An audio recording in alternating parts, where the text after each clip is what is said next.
jo tenia 8 anys, que llavors hi havia, que ahir li explicava amb la Teresa, 16 cases, 11 cases, que les va fer l'amo de la Rocalla perquè si no tenia cases no portava gent, perquè no hi havia cases, amb una habitació dret a cuina. Meu pare, la meva mare i jo.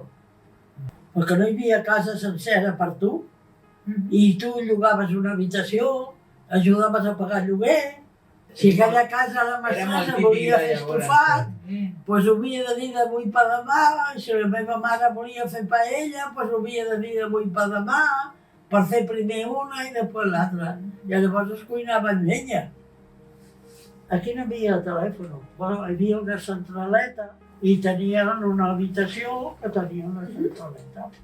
I quan hi havia que trucaven a algú, per fulano de tal o així, a les 11 trucaré. I llavors havies d'estar a les 11 perquè llavors tornaven a trucar. A vegades al cine, els dijous feien cine. Sempre eren pel·lícules espanyoles o mexicanes.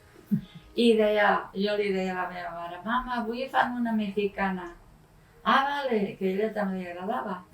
I feia una truita de patata però amb un ou, per 4 persones. I tirava un xorret d'aigua perquè allargués una mica. Llavors què fèiem? L'entrepà, i anàvem al cine i allà al cine menjàvem la truita de patata. Com que era una miqueta que retirat del poble, doncs esclar, allà no hi havia cap botiga, no res de res.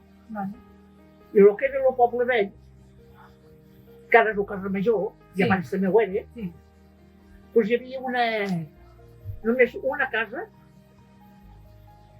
planta baixa, i després a fora hi havia unes escales que pujaven fins a posar el pis de dalt. Després hi havia un torreón que el portava una taula, Maria Civil, que havia de baixar 2 o 3 escales fins per poder anar a comprar. Fins allà, els que vivíem fora del poble, doncs mos apanyaven. I a què jugava? A la xarranca, a corda, a saltar corda, a moltes coses bones. Tiraves a la basura, tot era pells de patata, pells de taronja, pells de... que no era res de plàstic. Ho tiraves allà, doncs tiraven aigua. Allò es podria i feia fems. Llavors tothom tenia el seu camp, allò era un abono per la terra. Tothom ho aprofitava tot abans, què penses? I les gallines allà escarbant i picoteant. Aquí no había calles. ¿Qué había? Aquí había tierra. Y la calle esa para abajo, ¿qué hay para abajo? Era una riera. Se tenía que bajar abajo y por un caminito, donde está hoy la Plaza Juan 23, eran huertas. Y había un caminito que cogías por el ladito que ibas a parar a la carretera, a la calle donde está el ambulatorio, y de ahí para abajo. En el Federico Mompou, eso era todo un campo. Justo enfrente había una balsa de agua, que ahí los niños iban a bañarse, y ahí iba la gente a buscar agua para lavar. Cuando yo llegué por las cuestas y vi el agua, que nunca la había visto, es que esto me pareció a mí un Belén. ¿Así? Lo vi tan guapo para mí. Una casa aquí, otra torre aquí, otra aquí. El mar era un nacimiento, una habitación solica. Y nos metimos con los tres hermanos y mi padre y mi madre. El váter estaba, fíjate, esta era la habitación y ahí abajo, así como allí, el váter que era para los 6 o 7 vecinos que estábamos. Y cocinar pues en la calle, en una estufa de carbón. ¿Cómo era? Como un cubo que se hacía de yeso, así, y entonces se ponía el carbón con los hierros así, y así pues guisaba en el carbón. Los 5 o 6 vecinos que éramos, cada uno tenía su estufa ahí en la puerta y guisábamos. Y subíamos del pueblo a Can Roca, que no había ni una luz. Camino normal, que pasaba algún coche, los carros y coche que había alguno, y todo de algarrobero oscuro, oscuro, oscuro. Y subíamos con miedo, pero miedo. Había ese miedo porque era algún gracioso que a lo mejor te asustaba, pero no para hacerte nada, ¿sabes? No había miedo de que te hicieran algo. Nosotros teníamos que ir arriba a las minas a buscar el agua y traerla para lavar y beber y todo. Estaba arriba el agua. Estábamos muy para arriba, a la montaña, el agua. Teníamos que bajar una escalera en la montaña, no aquí tan roca, bajar un barranco para abajo y buscar una balsa que había, allí íbamos a lavar. Hacíamos cola porque había una fuente pequeña y para llenar la garrafa y todo, pues dejaba los jugos, la garrafa aquí en la cola y calculaba 1 hora o 2, pues te iba, venía. Entonces lo lavábamos en la balsa como si fuera en el río. De 65 para arriba, ya esto dio un cambio ya más, ya empezaban a ver la fàbrica, entrar a la otra fàbrica, empezó a dar esto un canvi ja. Amb els meus cosins, que venien de Barcelona, perquè clar, com que vivim a Castelldefels, els que vius a Barcelona, doncs, la mama sempre teníem la casa plena. O sigui, a casa meva hem dormit fins al garatge, imagina't, perquè no hi cabia. No, perquè no hi cabíeu. I amb matalassos, o sense, o... L'altre dia el meu net va anar a Lloret, però amb uns amics, però anaven a dormir a Roses. Però van trobar aquests amics a Lloret i diu, no, però jo tinc una habitació, Eren 6 i diu que van dormir en una habitació de 2.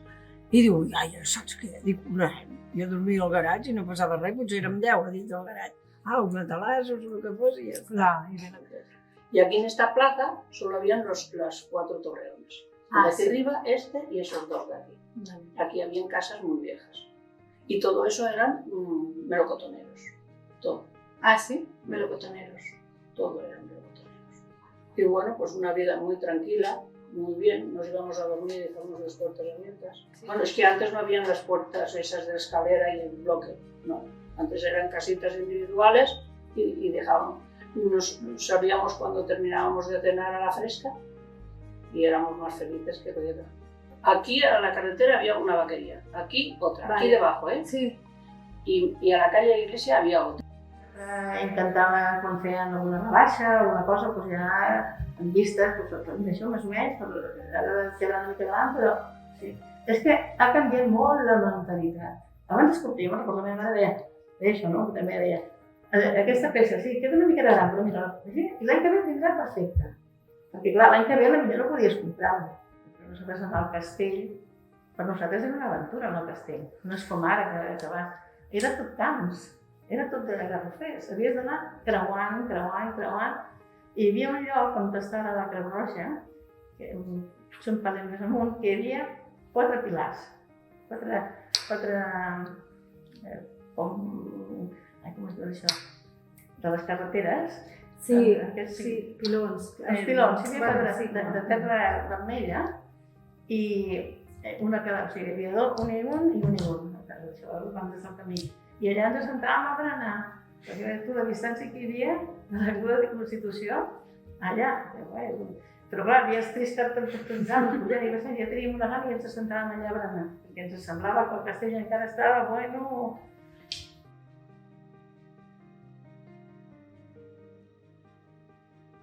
Jo vaig estar cosint per casa Vilardell, tu no l'has coneguda, el que ara és la policia a la Via Laietana, allà era la fundadora, casa Vilardell. Ah, sí? Sí. I vaig estar cosint per casa Vilardell, no sé si van ser 15 o 16 anys, cosint. Tot el matrimoni cosia per cada setmana.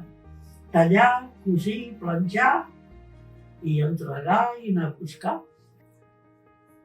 La meva mare es va posar a servir. Vale. Però és que la meva mare va posar la Maria a servir amb 11 anys. Amb una casa al carrer Montaner, al pis. Amb un amo de 25 o 26 anys. Amb una mestressa de 23 anys i amb un nen de 19 mesos. I jo, 11 anys. 9, 10, 11, 12 anys. Que havia passat els 3 anys de la guerra. I ella era això que arreglen peus i mans. Una dona d'estes. I atents a la Maria, a sota hi havia una fonda i ens pujaven al menjar. I tenia una dona a la setmana per fer el gros. Perquè, clar, ja ves tu. Però jo havia de fer el caldet del nen i passar el túrmix i donar-li el menjar al nen.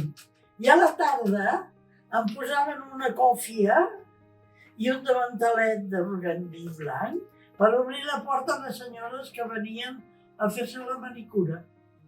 Yo he tenido 5 tiendas, 3 tiendas juntas. He tenido 5 tiendas.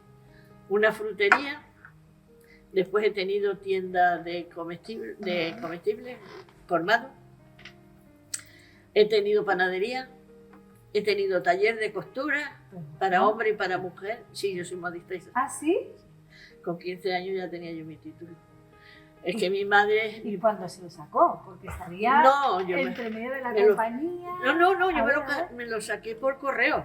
¡Ostras, por Y correo! pero como mi madre era modista, pues la que me decía, no, esto lo hace de esta manera, esto de otra, y los planos, es que yo nunca he querido trabajar, ¿cómo se llaman? Cuando en una oficina. No, cuando te pones un traje, un papel encima y lo cortas.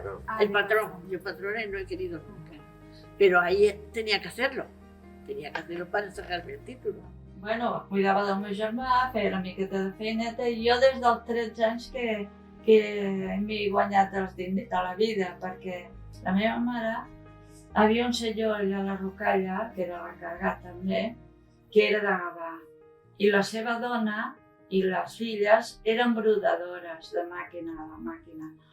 I venien, a més, venien màquines de cosir, que estava a les Rambles, això estava a les Rambles. I la meva mare va comprar una màquina de cosir amb aquest senyor.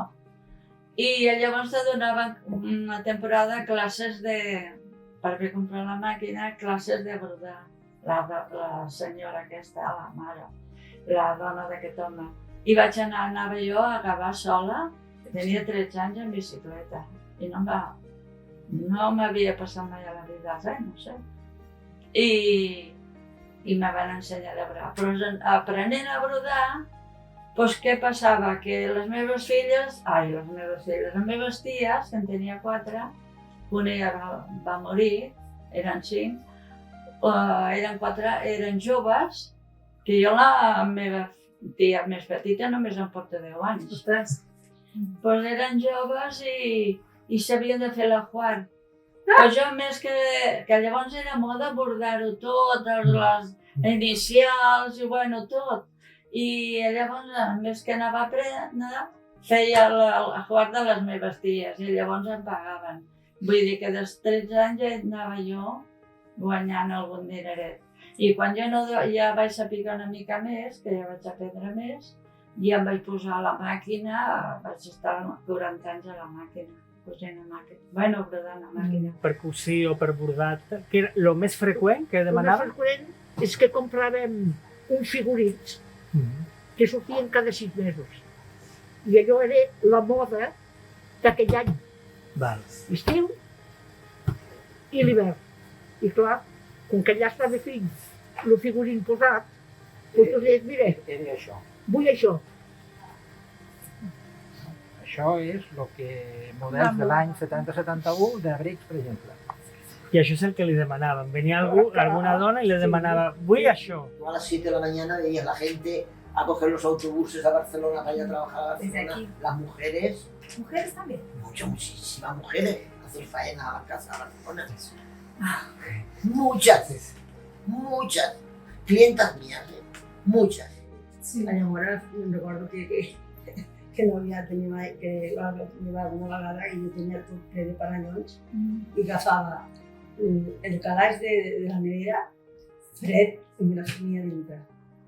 Perquè com me feia molt de mal i me picaven molt els panellons, doncs trobava l'alivi amb l'aire del gel fred. I això era de fregar? Claro. Com fregaven? Fregava, pues oleada, siempre es oleada. No como la fregonada, no, oleada. Sí, era Yo antes nunca había visto mujeres aquí pedir, en Alemania sí. Habrá habido también mujeres mayores, ¿no? Y de repente veía por todos los sitios y pensaba, qué raro, ¿de dónde vienen? ¿Sabes por qué? Porque no, era el momento cuando las chachas ya eran mayores y las familias tenían que cotizar, ¿no? Para ellos. Sí, que darlas de alta. Darles de alta, esto sí. Y entonces estas mujeres, ahora mayores, no tenían ni un céntimo para vivir.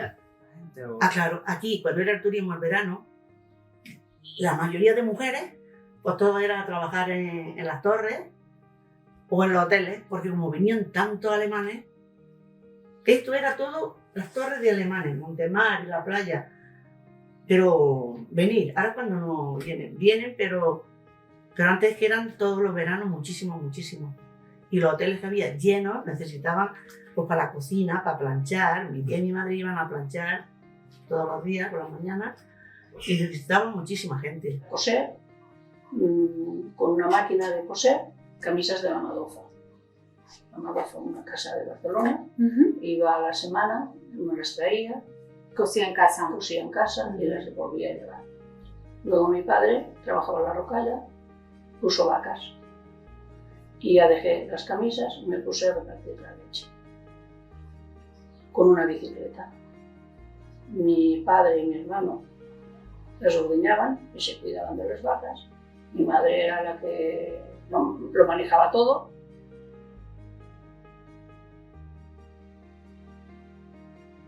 La mare, perquè sola no podies anar. No podíeu anar totes juntes, encara que fossin unes quantes. No, potser anàvem amb alguna amiga perquè la mare d'aquesta amiga vindrà la meva filla amb tu, vas al ball, sí. Anava potser una mare i dos noies, diguéssim. Tu sola, com a remei, no podies haver entrat al ball. No haguessis anat. Em sembla que no. Em sembla que no. Sempre anaves amb la mare d'algú. I llavors anàvem al ball i la mare se sentaven allà en un cantó parlant i xapardejant. I les noies estaven més apartades i ens posaven totes en un grup que érem i sempre ballàvem amb els mateixos nois. Vull dir que només ballàvem amb nois que no havien ballat gaire, era l'estiu. Perquè a l'estiu, els d'aquí al poble que a nosaltres ens agradaven, se n'anaven a la platja a buscar minyones. Anaven al seu aire i no venien al ball. I llavors, per no quedar-nos assentades sense ballar, ballàvem amb algú que no havíem ballat mai. I per no quedar-nos assentades, Era una vida molt diferent, No hi havia distraccions. El diumenge l'únic puesto, perquè jo la mare em deia jo sempre anava al ball. I el ball, clar, era a la nit, el feien a la nit. I la meva mare tenia molt dolor de cames. I llavors deia, nena, és que baixar i tot. I el meu germà no volia fer-se càrrec. El meu germà podia acompanyar-me, jo ja tenia companyia. Ell se n'anava a jugar al billar amb el del sala i no volia creure, no em volia. I clar, tenia que baixar la meva mare. Perquè sola vostès havien pensat? No, sola no podia ser. No podia. Per què no podia anar sola? Perquè havies d'anar acompanyada amb una persona més gran, responsable. Quants anys tenia vostè? Jo? 23 anys. Ja veu, 23 anys i havia d'anar amb una persona me vaig casar als 24. I la Maria Victòria era que s'acompanyava. Ah, sí? Era la guàrdia civil. Ella l'escopeta. Sempre. Nena, porteu-se'n la nena. I sempre teníem la nena a tot arreu. Quan nuvis? Pa tot, sí. No podies anar sola, no. Jo dic, madre mía, ara la llibertat que abans passaven coses. Al ball et feien pagar 3 pessetes, els nois. Havien de pagar només els nois. Els nois, i els nois no pagaven res. Clar, si anaves al cine, te costava 3 o 5, depèn. Vale. Entonces la meva mare deia, no, al cine no, te'n vas al ball, te'n vas al ball. I me n'havia d'anar al ball, Vale. perquè no teníem diners per anar al cine. El primer concurs que es va fer a Castelldefels va ser al ball. ¿En qué año más o menos? Ai, això de l'any sí que... Estava casada vostè? No. No, doncs això és abans dels anys 50, abans de l'any 54. I van fer un concurs i van rifar una planxa. Home, claro. Anaven al ball? Al ball, sí, amb el mama al costat sempre. I la mama hi sola, a les 8 i així, al ball, allà a les 12. I qui l'acompanyava vostè? La meva mamá. La mama. Hombre, sola no havia anat mai, sola jo. I el cine igual. Sí, el cine, home, ella sola, ¿de qué? 45 años son muchos años establecida, ¿eh? Muchos. Y a mí la verdad tengo que decirte que me ha dado mucha vida. Me ha dado mucha vida y tienes un abanico tan inmenso, tan inmenso, porque es que te coge de todo. Es que te coge de todo ahí. Quan vas conèixer el teu marit? De sempre. De sempre? De sempre. Sempre, perquè anava a la carnisseria i estava allà, però a mi m'importava un pepino. Si eres una madre de la carnisseria. On estava la seva sola. el bingo, La seva sola. al costat. Vale. Sí. On estava el pakistaní. Però tu no baixaves al centre, a la festa? 40 anys. Sí, ballava amb ell i vaig començar ballant tothom, però ballava amb ell la mitja hora i un dia vaig donar una carbassa i ho vaig dir al micròfon. Diu, no, a la Teresa, no sé com ho vaig fer anar, que vaig donar carbassa a la mitja part. I en aquell moment entrava la mama que venien del cine ells.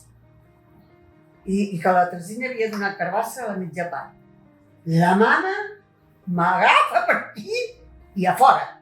Sí, y las chicas, las que salían por la noche.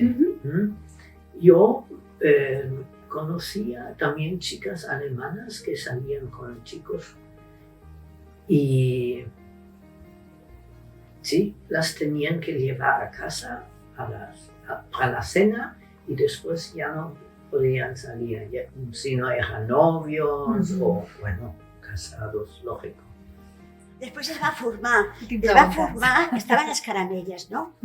Que les caramelles no és com ara que surten el divendres i estan tot el cap de setmana, hasta el dilluns.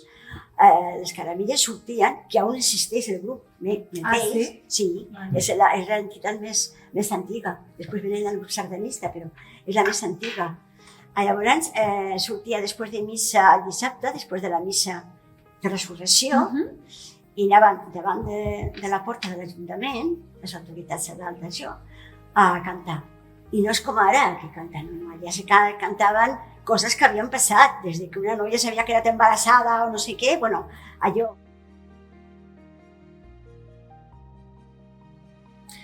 Pues siempre decíamos, vamos a tomarnos un cafetito. Y lo primero que te decía era la de, bueno, no vamos a decir el nombre la de la Asunción, decía, como las tres éramos Asunciones, decía Asunción, ay no, que si nos ven mi marido me va a echar la bronca. Y yo le decía, oye, para mí Ramón no me dice nada, yo estoy tomando lo que quiera, un refresco, café, lo que... Ay no, vámonos. Si acaso más allá, que está no sé dónde, que está el mostrador en la puerta y entonces podemos tomar en la calle, lo que sea. Y allí de pie tomábamos el café. ¿Ah, sí? Sí. Yo recuerdo los niños, éramos de todos, y cuando yo con 4 años ya no vine a la Europea, fuimos a un edificio. Sí, eso estuvimos. está lejísimos, ya ves tú. Y hombre, era la última todo casa. El edificio estaba, yo creo que abierto, era una comunidad. Nos conocíamos todos, Sí, yo bajaba a la calle, si tocaba en merendar, éramos 22. Me daban el bocata allí. Si estaba en el edificio al lado y estaba en mi casa, pues Sí, me daba sí. mi madre el bocata. O sea, las Ella. madres cuidaban a Con total todos los niños. tranquilidad. Yo le daba alrededor. a todos los que venían con él, yo le daba el bocadillo de la tarde. Como me trajera... Que eso no había problema, ¿no? Su No. hijo venía con 4 Sí. amigos y ahí Sí, tenía Sí, la que lo merienda echo para mucho de todos. menos. Y las 3 Asunciones que vivíamos en el Relleno. Los edificios ahora son muy fríos. La- Y todas cantaban. Sí. Yo ¿Ah, sí? sí, Eran- yo recuerdo la luz y la de abajo. Todas cantaban haciendo la comida. Sí, éramos muy cantarinas. Y Y sí, había esta solidaridad total. La mujer que mal vista estaba en esa época. Sí, no mucho, solamente mucho. tratada. No le daban mucha importancia. Sin embargo, los hombres solo trabajaban. Yo recuerdo, la cosa que tengo es que ha sido por la desafectiva. Los niños no tenían pan, los hombres no existían. Claro, ahora que tenemos el lujo de tener a su hijo aquí. Sí, le ponen muchas luces a algunas cosas que muchas veces un ángulo, otro ángulo. Claro, lo que pasa es que usted seguramente lo naturaliza tanto, lo ve tan normal que su hijo lo que muestra es como si no hubiera sido por las madres, pues los sí, hijos, que están. Porque claro, si los hombres estaban todo el día trabajando, ¿quién se encargaba de eso? O sea, sí, igual no era usted porque usted estaba haciendo un mandado, pero estaba la otra madre, o la otra madre de ahí, o la... Claro. En la casa de la Rocalla tenía yo una amiga... Emocionalmente te nutrían un poco, porque los hombres solo trabajaban y ya está. Tenia el vot i voto. No tenia. L'home era el que deia per aquí i ja fer el que ell diu. Perquè ara és diferent, ara la dona treballa. Llavors la dona s'ha tornat més independent, de dir, no, escolta, tu treballes, jo també, tu tens... Ara només treballava l'home, et portava la setmanada i t'havies de carregar d'escrius, menjar i de tot. I a callar. El papa deia això, allò. I vam passar per la plaça d'Espanya i deia, si són les 11. Diu, no, què tal? Mirem el rellotge i diu, ostres, que s'ha parat el rellotge, però no el nostre, sinó del bar que estàvem, no? I dic, doncs ara què? Ja pujaràs tu, perquè ara aquí hi haurà un sarau. I vaig pujar, bueno, no va pujar ell, vaig pujar jo. Digue-li que puja amb ella, que puja amb ella. Que vaig tindre de baixar a buscar, que hi havia 104 escales a on vivíem a Sants. Puja, baixa, bueno, tu que pugis, perquè no sé què, bueno, jo que sé, no sé què. Va. I doncs si no hem fet res, és que no hem fet res, se'ns ha parat el rellotge i està, però clar, no t'ho creuen. En canvi, ens portem 10 anys amb la meva germana i la meva germana ja no demanava res. La meva germana obria la porta del pis i deia, papa, que avui no vinc a sopar. Bum, ja tancava. Així ell ja no podia contestar-li. No recordo que les dones fossin molt importants. Sí que després d'entrar com regidora, poder sí, que vaig veure que sí, però amb la meva joventut, no. O sigui, no recordo, sortíem xicos i xicoses de passeig, però no havia ninguna dona que ressaltés. Jo no recordo cap persona que fos important per dir, mira, no recordo. Poder havia i jo no les vaig saber veure, no? Suposo que hauria alguna, no? Però no recordo, perquè trobo que com si el nostre món fos molt petit. La dona sempre ha sigut, no ha estat mai valorada. Mai. Ara, la ministra tal, la ministra qual, però ens ho han guanyat totes a pols, tot això. Dia a dia, de ser una miqueta, sobresortir una miqueta, quan la dona és la que ha portat la casa en si. La dona és la que ha fet la vida de cada casa. Jo crec que sí, la dona és el principal d'una casa.